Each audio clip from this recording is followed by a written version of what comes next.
People love a good scandal, don't we? Whether it's a courtroom drama or the latest headline, we just love it when some lie begins to unravel and we can know the truth. We love a good scandal.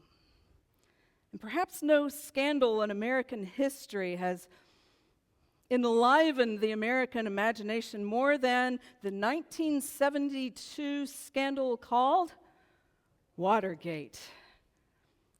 Some of you were alive for that. So was I.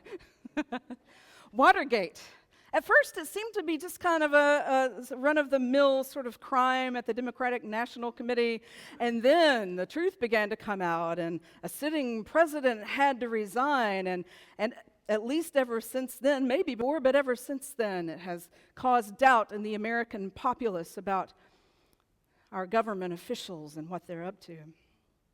And ever since then, the media, anytime there's a scandal, the media, and we like to attach the word gate, the suffix gate at the end of whatever scandal is of the day. So it's almost Pavlovian, like we're salivating for the next scandal that comes along and to put gate on it so that clicks happen and people read the story and watch it on the news. And so there's a lot of gates, but here are a few of my favorites. Remember Bridgegate from 2013?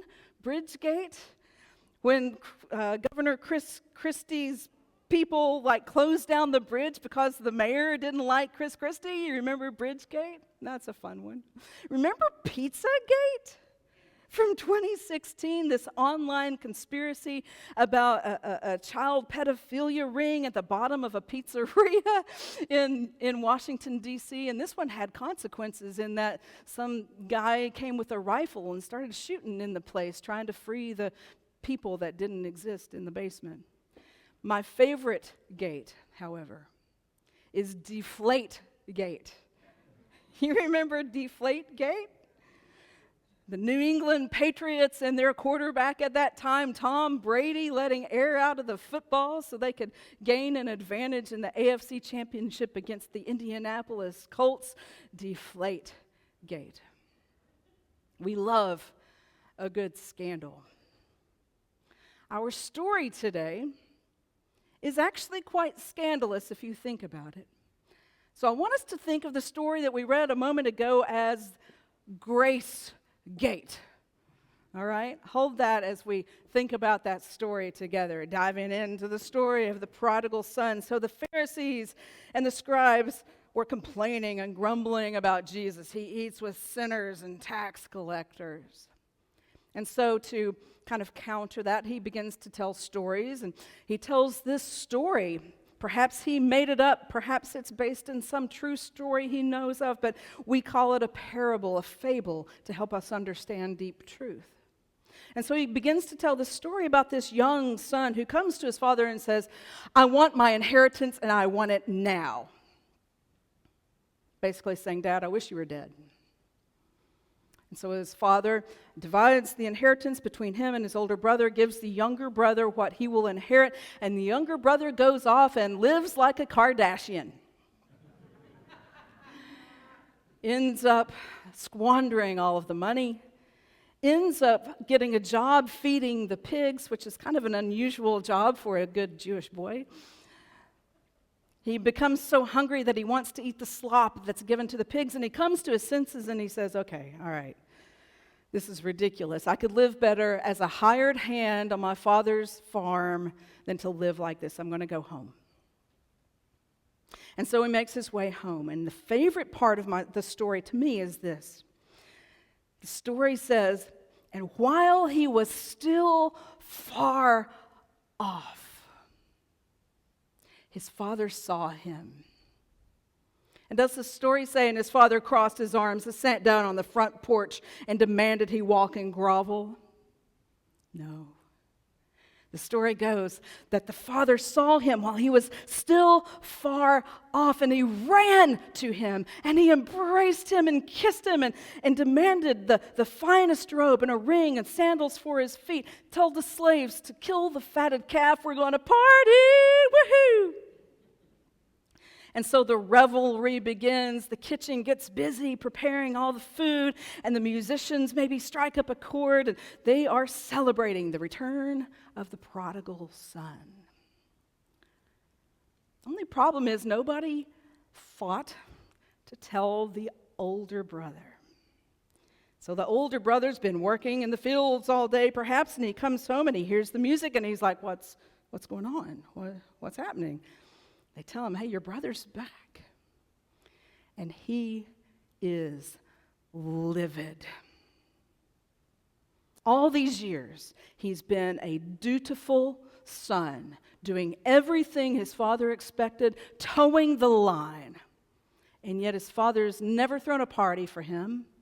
And the prodigal returns, and a party's thrown, and maybe you can find yourself in the image of this older son who has told the line, and yet grace is extended to someone who hasn't.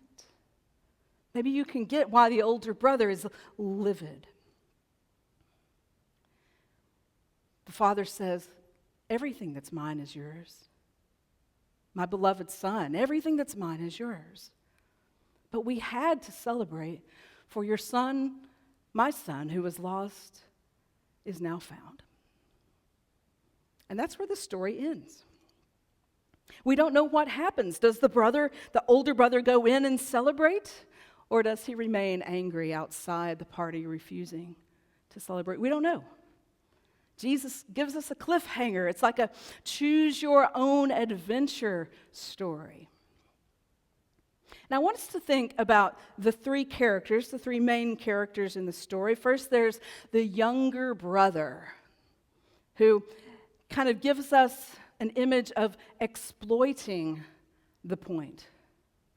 And then we have the older brother who's on an adventure of missing the point. And then we have the loving father, an adventure in becoming the point. Oftentimes when I tell this story and talk about the story of the prodigal son, I invite people to kind of think of themselves and figure out which son they resonate with. Do you resonate with the younger brother or the older brother? Maybe let's just take a straw poll here. Who resonates with the younger brother? Maybe you were the black sheep of the family, rebellious as a younger person. Not now, but as a younger person. Anybody resonate with a younger brother? All right, a few willing to admit that. How many of you resonate more with the older brother? Dutiful, responsible, okay, several more willing to admit that. And that's a good way to think about the story. But I think the objective of this story, that Jesus is, remember that Jesus is talking to the Pharisees and the scribes here. And who do you think they resonate more with?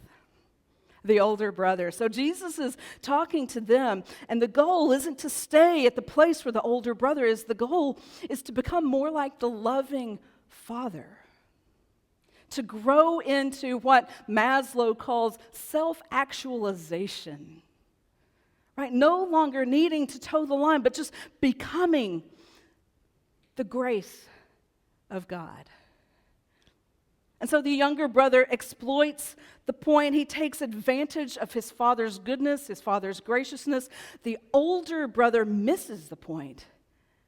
He's surprised that his father would throw a party for the younger brother when he returns. He misses the point. And then there's the father who becomes the very grace of God.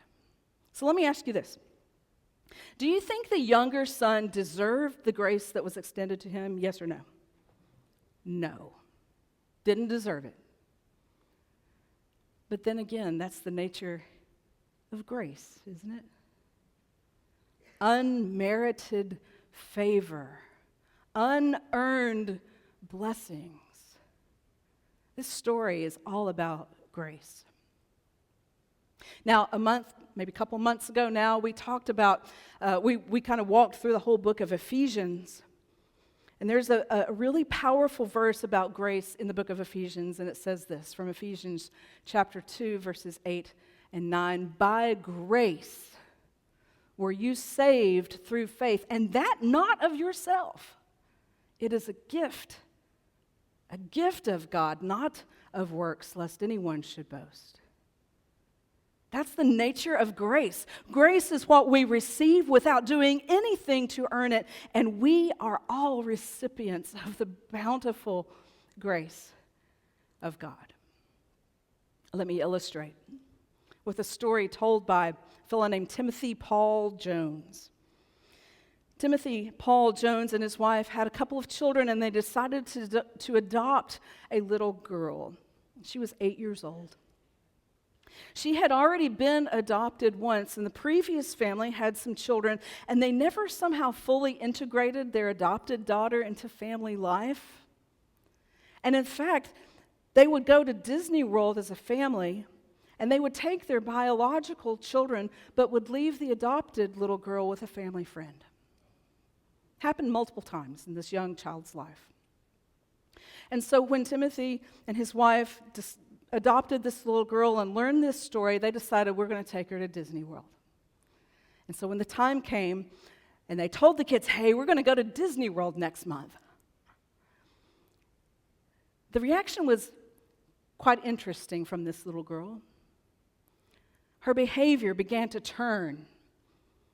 She began to act out. She began to be kind of a little hellion. And so this was happening throughout the weeks leading up to the trip to Disney World. And so Timothy takes the little girl and sits her on his lap, and she's in trouble, and she says, you're not going to take me to Disney World, are you? And he was tempted, like parents might be, to leverage that. Well, if you're not good, if you don't shape up, then, we're going to have to leave you behind, right?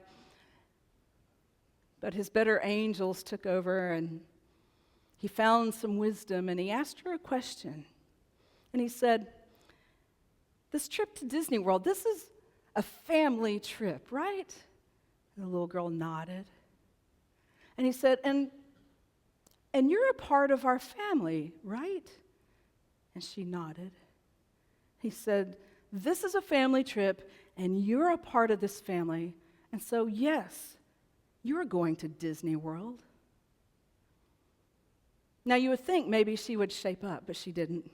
Her behavior continued in a downward spiral. And in fact, as they were driving the several hundred miles to get to Disney World from where they were living, at every rest stop, every gas station along the way, it was just miserable. Her behavior was just atrocious. But they went to Disney World, and he said it was like you might imagine, overpriced tickets, overpriced food, and lines that were way too long, and yet there was just enough magic in the day that makes you think about going again. That sounds like Disney, right? And at the end of the day, as the little girl lay in her bed, and she was exhausted, and she was almost a little weepy, and she said to her father, I got to go to Disney World, not because I was good, but because I am yours.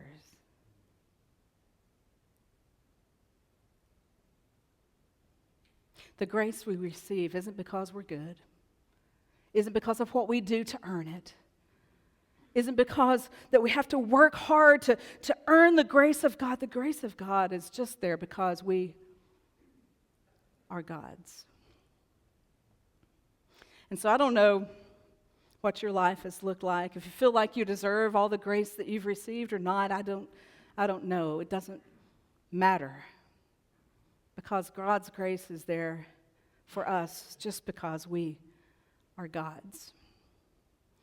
So step one is recognizing that. Then step two is to not find ourselves in the younger brother, not to find ourselves in the dutiful older brother, but to find ourselves growing towards self-actualization, where grace just simply naturally overflows as a part of who we are and who we become.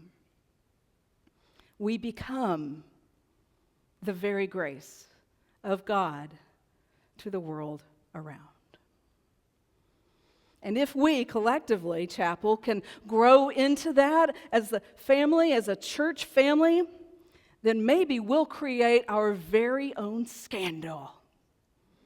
They're going to call it Chapel Gate. How a small church offered outlandish grace to the community all around. Story at 9.